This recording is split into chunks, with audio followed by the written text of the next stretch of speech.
Assalamualaikum warahmatullahi wabarakatuh. Sahabat jejak sufi yang kami muliakan dimanapun Anda berada. Di masa yang sangat lampau, jauh sebelum dunia dipenuhi gemerlap kota dan hiruk pikuk manusia seperti hari ini, hiduplah sebuah kaum yang begitu terkenal karena kekuatan dan ukuran tubuh mereka yang luar biasa. Mereka adalah kaum Jabarun, manusia-manusia raksasa yang tubuhnya menjulang tinggi, laksana pepohonan besar yang kokoh di tengah hutan. Langkah kaki mereka mengguncang tanah, sementara keberanian dan kekuatan mereka membuat banyak bangsa merasa gentar. Kisah ini bermula ketika Nabi Musa alaihissalam memimpin Bani Israel keluar dari penindasan panjang yang dilakukan Firaun di negeri Mesir. Bertahun-tahun lamanya, Bani Israel hidup dalam penderitaan, dipaksa bekerja tanpa belas kasihan, dan menyaksikan kekejaman yang tiada henti. Namun Allah subhanahu wa ta'ala tidak pernah meninggalkan hamba-hambanya. Pada waktu yang telah ditentukan, Allah mengutus Nabi Musa untuk membebaskan mereka dari belenggu kezaliman. Di tengah perjalanan pelarian itu, Firaun bersama pasukan besarnya mengejar Nabi Musa dan kaumnya, hingga mereka tiba di tepi Laut Merah. Di hadapan mereka, terbentang lautan luas yang bergelora, sementara di belakang mereka, pasukan Firaun semakin mendekat dengan senjata dan amarah yang membara. Ketakutan menyelimuti Bani Israel. Mereka merasa tidak memiliki jalan untuk menyelamatkan diri. Namun di saat itulah pertolongan Allah datang dengan cara yang begitu agung dan menggetarkan hati. Dengan izin Allah subhanahu wa ta'ala, Nabi Musa mengangkat tongkatnya dan memukulkannya ke laut. Seketika air Laut Merah terbelah menjadi dua bagian besar, menciptakan jalan panjang di tengah lautan. Dinding-dinding air menjulang tinggi di kanan dan kiri, sementara dasar laut menjadi kering, sehingga dapat dilalui dengan aman. Mukjizat itu membuat langit dan bumi seakan menjadi saksi kebesaran Allah yang Maha Kuasa. Nabi Musa dan Bani Israel pun berjalan menembus lautan yang terbelah itu, dengan penuh harapan dan rasa takjub. Sementara ketika Firaun dan tentaranya mencoba mengikuti jalan tersebut, Allah menutup kembali lautan hingga mereka ditelan ombak yang dahsyat. Maka berakhirlah kekuasaan Firaun yang sombong dan zalim. Setelah selamat dari ancaman besar itu, perjalanan Nabi Musa dan kaumnya belumlah usai.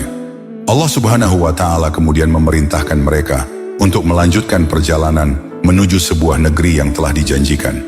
Sebuah tanah suci yang penuh keberkahan yang dikenal dengan nama Ardul Muqaddasah. Tanah itu digambarkan sebagai negeri yang subur dan indah. Sungai-sungai mengalir jernih di antara lembah-lembah hijau. Pepohonan tumbuh lebat, menghasilkan buah-buahan yang melimpah. Dan udara dipenuhi kedamaian serta harapan akan kehidupan yang lebih baik. Negeri itu dipersiapkan Allah sebagai tempat tinggal bagi Bani Israel setelah sekian lama hidup dalam penderitaan dan pengembaraan. Bertahun-tahun lamanya Nabi Musa alaihissalam bersama Bani Israel mengembara melintasi padang pasir yang luas dan tandus. Siang hari terasa membakar kulit dengan panas matahari yang menyengat, sementara malam menghadirkan dingin yang menusuk tulang. Mereka berjalan dari satu tempat ke tempat lain, membawa harapan akan sebuah negeri yang telah Allah janjikan kepada mereka. Tanah yang penuh keberkahan, tempat kehidupan baru akan dimulai. Hingga akhirnya, setelah perjalanan panjang yang melelahkan dan penuh ujian, tibalah mereka di perbatasan tanah Kanaan, negeri suci yang dijanjikan Allah subhanahu wa ta'ala. Dari kejauhan, tampak hamparan tanah yang subur dan indah. Pepohonan tumbuh lebat, sungai-sungai mengalir jernih di antara lembah hijau, dan udara terasa begitu menenangkan. Negeri itu seakan menjadi simbol harapan setelah penderitaan panjang yang mereka alami selama hidup dalam penindasan Firaun. Namun, tanah itu ternyata tidak kosong. Di sana hidup sebuah kaum yang sangat ditakuti, yakni kaum Jabarun. Mereka dikenal sebagai manusia-manusia raksasa dengan tubuh yang luar biasa besar dan kekuatan yang mengerikan. Tinggi mereka disebut mencapai puluhan meter. Tubuh mereka kekar laksana batang pohon raksasa, dan sorot mata mereka memancarkan ketakutan bagi siapa saja yang memandangnya. Setiap langkah kaki mereka seolah mengguncangkan bumi, dan suara mereka terdengar berat bagai gemuruh petir di pegunungan. Kabar tentang kaum Jabarun segera menyebar di tengah Bani Israel. Ketakutan pun mulai merayapi hati mereka satu demi satu. Bagaimana mungkin kita mampu menghadapi mereka? Bisik sebagian dari mereka dengan wajah pucat. Mereka begitu besar dan kuat, sedangkan kita hanyalah manusia biasa. Rasa takut itu terus membesar hingga berubah menjadi keraguan terhadap janji Allah. Mereka mulai kehilangan keberanian untuk melangkah maju menuju tanah yang telah dijanjikan bagi mereka.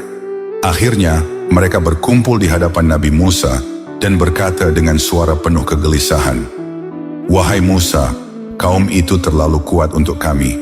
Kami tidak sanggup melawan mereka." Mendengar ucapan itu, Nabi Musa alaihissalam tetap berdiri teguh dengan hati yang penuh keyakinan kepada Allah. Beliau mengingatkan kaumnya akan perintah Allah yang telah disampaikan kepada mereka. "Wahai kaumku, masuklah ke tanah suci yang telah ditentukan Allah bagimu, dan janganlah kamu berbalik ke belakang. Nanti kamu menjadi orang yang rugi." Quran Surah Al-Ma'idah ayat 21. Namun hati sebagian besar Bani Israel telah dikuasai rasa takut. Mereka ingin mendapatkan tanah yang dijanjikan tanpa harus menghadapi perjuangan. Mereka berharap penduduk negeri itu pergi dengan sendirinya, lalu mereka tinggal masuk dan mengambil alih tanpa perlawanan. Padahal mereka telah menyaksikan begitu banyak mukjizat Allah dengan mata kepala sendiri. Mereka pernah melihat tongkat Nabi Musa berubah menjadi mukjizat yang luar biasa. Mereka pernah melihat bagaimana Allah menurunkan berbagai pertolongan kepada mereka. Dan yang paling agung, mereka menyaksikan Laut Merah terbelah, menjadi jalan keselamatan bagi mereka ketika dikejar Fir'aun dan bala tentaranya. Laut yang luas itu terbelah atas izin Allah, lalu kembali menenggelamkan musuh-musuh mereka.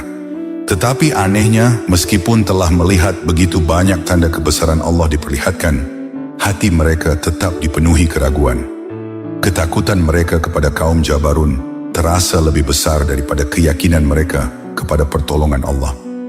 Dengan nada penuh ketakutan, mereka berkata lagi kepada Musa, "Wahai Musa, sesungguhnya di dalam negeri itu ada orang-orang yang sangat kuat dan kejam. Kami tidak akan memasukinya sebelum mereka keluar dari sana. Jika mereka keluar, barulah kami akan masuk." Nabi Musa terus berusaha menenangkan dan menguatkan hati mereka. Dengan suara yang penuh keyakinan, beliau berkata, "Janganlah takut, Allah bersama kita.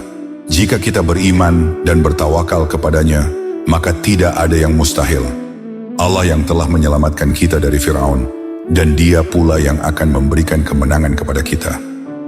Di tengah ketakutan itu, berdirilah dua orang lelaki saleh yang memiliki iman kuat. Mereka mencoba membangkitkan keberanian kaumnya seraya berkata, "Masukilah pintu gerbang negeri itu untuk menyerang mereka. Jika kamu memasukinya, kamu pasti akan menang.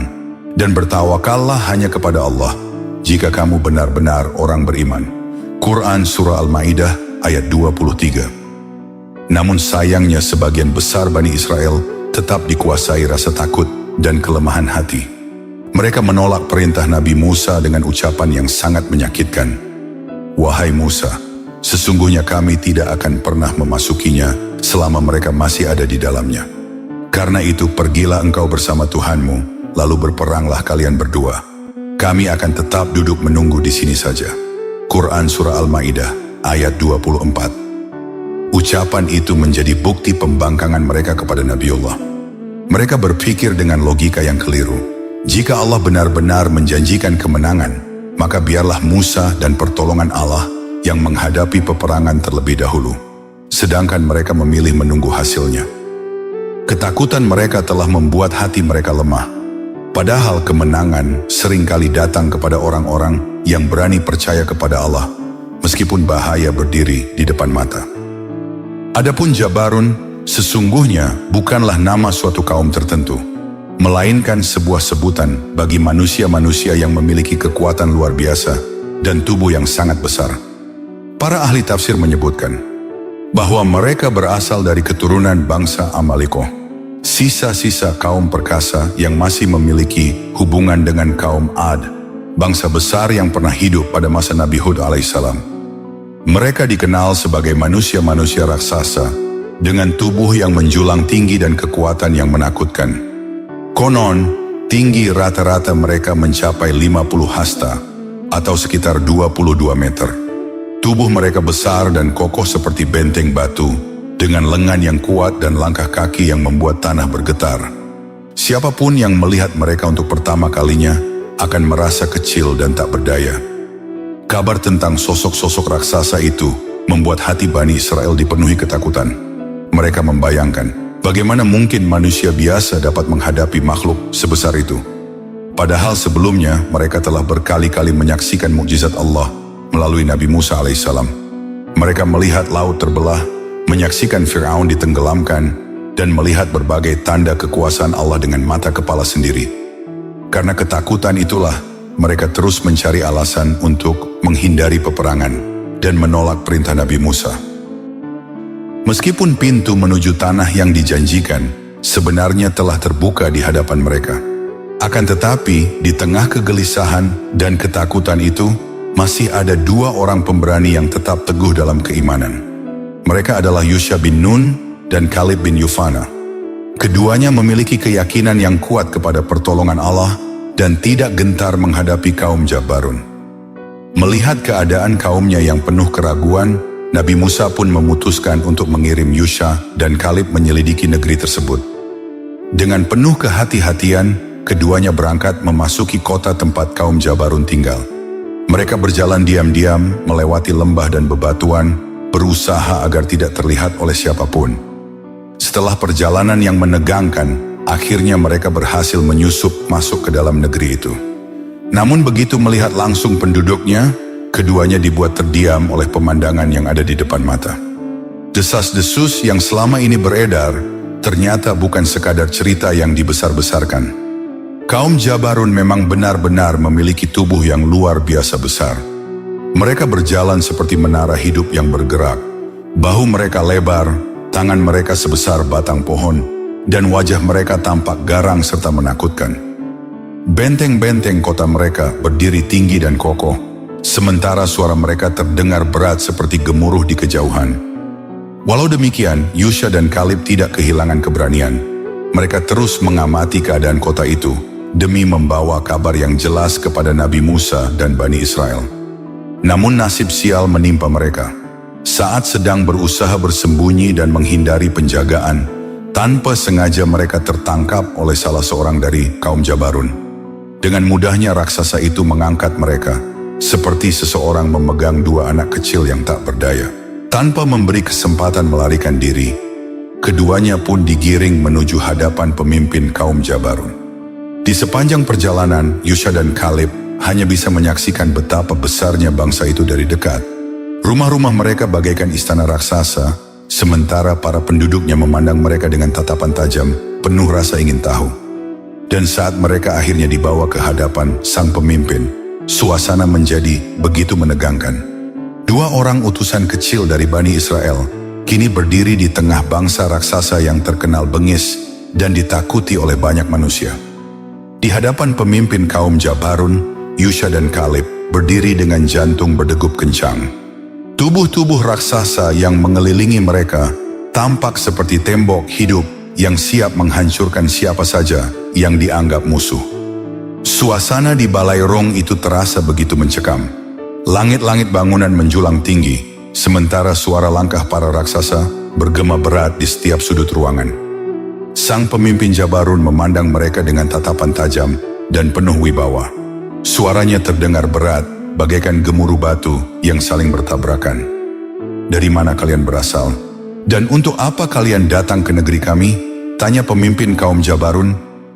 Dengan rasa takut yang berusaha mereka sembunyikan, salah satu dari keduanya memberanikan diri menjawab, "Kami berasal dari kaum Musa. Musa adalah seorang rasul yang diutus Allah kepada kami. Kami datang atas perintahnya untuk melihat negeri ini dan memastikan apakah benar di balik tembok-tembok ini tinggal kaum yang bertubuh raksasa." Mendengar jawaban itu, sang pemimpin Jabbarun hanya tersenyum tipis. Senyum yang membuat suasana terasa semakin menegangkan. Namun anehnya, ia tidak menunjukkan kemarahan ataupun niat untuk membunuh mereka. Sebaliknya, ia memerintahkan seseorang membawa satu buah anggur dari kebun mereka. Tak lama kemudian, beberapa orang datang sambil memikul sebuah buah anggur raksasa. Ukurannya begitu besar hingga tampak mustahil dipercaya oleh manusia biasa. Buah itu bukan sebesar genggaman tangan, melainkan sebesar bejana besar yang beratnya luar biasa. Konon 4 orang manusia biasa harus bekerja bersama hanya untuk menghabiskannya. Bawalah buah ini kepada Musa. Dari sini dia akan mengetahui sebesar apa tubuh dan kekuatan kami. Dengan hati yang penuh ketegangan, Yusha dan Kaleb pun meninggalkan negeri itu dan kembali menuju tempat Nabi Musa serta Bani Israel menunggu. Mereka membawa buah anggur raksasa itu sepanjang perjalanan, sementara bayangan tentang tubuh-tubuh besar kaum Jabarun terus terlintas di benak mereka. Ketika akhirnya tiba di hadapan Nabi Musa, seluruh Bani Israel berkumpul dengan penuh rasa penasaran. Namun begitu melihat buah anggur yang dibawa kedua pengintai itu, wajah mereka langsung berubah pucat. Dengan suara gemetar mereka berkata, "Wahai Musa, sungguh benar di dalam negeri itu hidup kaum raksasa yang sangat besar dan sangat kuat. Mereka kejam dan menakutkan. Kami tidak akan mampu menghadapi mereka selama mereka masih berada di sana. Lihatlah anggur ini, dari ukurannya saja kita sudah bisa membayangkan sebesar apa tubuh mereka." Kabar itu menyebar dengan cepat di tengah Bani Israel. Ketakutan yang sebelumnya hanya berupa desas-desus, kini berubah menjadi rasa gentar yang nyata. Mereka mulai membayangkan peperangan melawan bangsa raksasa yang tubuhnya menjulang seperti pohon-pohon besar. Tak seorang pun berani membayangkan harus berdiri di medan perang menghadapi kaum Jabarun. Meskipun Allah Subhanahu wa Ta'ala melalui Nabi Musa telah menjanjikan kemenangan kepada Bani Israel, hati mereka tetap dipenuhi keraguan dan ketakutan. Mereka enggan melangkah maju, seakan lupa bahwa selama ini mereka hidup karena pertolongan Allah semata. Padahal janji Allah bukanlah sesuatu yang samar. Keadaan yang mereka hadapi sekarang sebenarnya tidak berbeda. Jika mereka mau beriman, berniat, dan berusaha menunaikan perintah Allah, maka pertolongan Allah pasti akan datang kepada mereka. Karena Allah telah berfirman, sesungguhnya Allah tidak akan mengubah keadaan suatu kaum hingga mereka mengubah apa yang ada pada diri mereka sendiri. Namun sayangnya penderitaan panjang selama dijajah Fir'aun telah membentuk mental yang lemah dalam diri sebagian besar Bani Israel. Rasa takut telah menguasai hati mereka, hingga mereka lebih memilih mundur daripada berjuang. Mereka ingin kemenangan tanpa pengorbanan, ingin tanah suci tanpa keberanian, dan ingin pertolongan Allah tanpa ketaatan. Akhirnya, karena pembangkangan dan ketidakpercayaan mereka, Allah Subhanahu wa Ta'ala menurunkan hukuman. Allah menetapkan bahwa tanah suci itu diharamkan bagi mereka selama 40 tahun. Selama masa itu, mereka akan hidup tersesat di padang pasir tanpa mampu mencapai negeri yang telah dijanjikan kepada mereka. Ketika Nabi Musa dan Nabi Harun melihat kaumnya terus menolak perintah Allah, hati keduanya dipenuhi kesedihan yang mendalam. Hampir tidak ada seorang pun yang mau taat selain 2 orang beriman, yakni Yusha dan Kaleb. Dalam keputusasaan itu, Nabi Musa alaihissalam mengangkat kedua tangannya ke langit dan berdoa dengan penuh kepasrahan. "Ya Tuhanku, aku tidak mempunyai kekuasaan selain atas diriku sendiri dan saudaraku. Karena itu, pisahkanlah antara kami dan kaum yang fasik itu." Doa itu keluar dari hati seorang nabi yang telah begitu lama bersabar menghadapi kaumnya. Musa memohon agar Allah memisahkan dirinya dan orang-orang yang tetap beriman dari mereka yang terus membangkang dan menolak berjihad di jalan Allah. Nabi Musa berharap agar dirinya, Nabi Harun, Yusha, dan Kaleb dapat terus melanjutkan perjuangan menuju tanah suci, sementara mereka yang pengecut dibiarkan menerima akibat dari pilihan mereka sendiri. Sementara itu, Bani Israel yang diliputi ketakutan mulai merasa putus asa. Sebagian dari mereka bahkan berpikir untuk kembali ke Mesir. Mereka merasa kehidupan sebagai budak di bawah kekuasaan Fir'aun lebih baik daripada menghadapi kemungkinan mati dalam peperangan melawan kaum Jabarun. Betapa lemahnya hati mereka. Mereka lebih rela kembali kepada kehinaan daripada menghadapi ujian demi meraih kemuliaan yang telah Allah janjikan. Namun Allah Subhanahu wa Ta'ala tidak mengabulkan keinginan mereka untuk kembali dengan mudah. Allah menetapkan hukuman yang menjadi pelajaran besar bagi generasi setelah mereka. Selama 40 tahun, mereka akan terus berputar-putar di padang pasir dalam kebingungan dan kesesatan. Setiap kali mereka mencoba mencari jalan keluar atau kembali ke Mesir, mereka justru akan kembali ke tempat semula. Seolah padang pasir itu menelan seluruh arah dan harapan mereka. Selama 40 tahun lamanya, Bani Israel hidup dalam pengembaraan yang melelahkan di padang pasir Sinai. Mereka berjalan tanpa arah yang jelas, berputar-putar di hamparan gurun yang luas dan tandus. Siang hari dipenuhi panas yang membakar kulit, sementara malam menghadirkan dingin yang menusuk hingga ke tulang. Angin gurun bertiup membawa debu, dan di setiap langkah mereka hanya terlihat bukit pasir, serta bebatuan sejauh mata memandang. Itulah hukuman yang Allah tetapkan atas pembangkangan mereka. Namun meskipun mereka telah berulang kali mengingkari nikmat-Nya, Allah Subhanahu wa Ta'ala tetap menunjukkan kasih sayang dan pertolongannya kepada mereka. Di tengah panas padang pasir yang begitu menyiksa, Allah mengirimkan awan untuk menaungi perjalanan mereka. Awan itu mengikuti mereka, memberikan keteduhan, agar mereka tidak binasa oleh terik matahari yang membakar. Saat kehausan dan kelaparan mulai melemahkan tubuh mereka, Allah kembali menurunkan rezeki dari langit. Allah menurunkan manna dan salwa untuk mereka. Manna adalah makanan manis yang lembut dan menenangkan, turun sebagai karunia yang dapat langsung dimakan. Sedangkan salwa adalah burung-burung puyuh yang datang berbondong-bondong dari arah yang tidak diketahui. Burung-burung itu begitu mudah ditangkap, sehingga Bani Israel dapat memakannya tanpa kesulitan. Sebagaimana Allah berfirman, "Dan kami menaungi kamu dengan awan, dan kami turunkan kepadamu manna dan salwa. Makanlah dari makanan yang baik-baik yang telah kami berikan kepadamu." Quran Surah Al-Baqarah ayat 57. Begitulah, meskipun mereka hidup dalam hukuman dan pengembaraan panjang, Allah tetap tidak membiarkan mereka binasa. Setiap hari menjadi pelajaran tentang kasih sayang Allah, sekaligus akibat dari ketakutan dan pembangkangan manusia terhadap perintah-Nya. Tahun demi tahun berlalu di tengah padang pasir. Generasi lama yang penakut perlahan meninggal satu persatu, digantikan oleh generasi baru yang tumbuh dalam kerasnya kehidupan gurun. Generasi baru inilah yang kelak memiliki keberanian dan keteguhan hati yang lebih kuat dibanding pendahulu mereka. Sementara itu, kisah kaum Jabarun perlahan mendekati akhirnya. Dari sisa bangsa raksasa itu, muncullah seorang penguasa yang sangat terkenal karena kekuatan dan tubuhnya yang luar biasa besar. Ia adalah Jalut, seorang raja perkasa yang ditakuti banyak bangsa.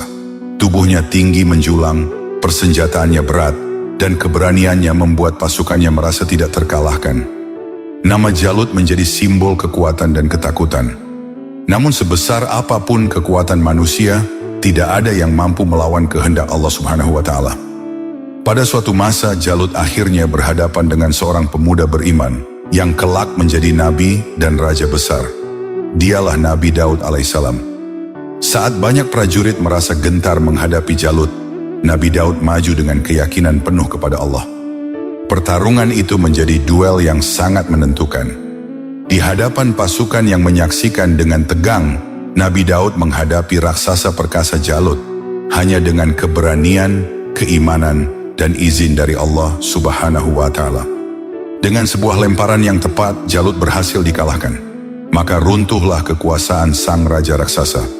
Kemenangan Nabi Daud bukan sekadar kemenangan fisik, melainkan bukti bahwa pertolongan Allah jauh lebih besar daripada kekuatan apapun di muka bumi. Sehebat dan sebesar apapun manusia, semuanya tetap lemah di hadapan kehendak Allah yang Maha Kuasa. Akhirul kata, wallahu a'lam bishawab. Sampai di sini dulu perjumpaan kita kali ini. Semoga bermanfaat. Wassalamualaikum warahmatullahi wabarakatuh.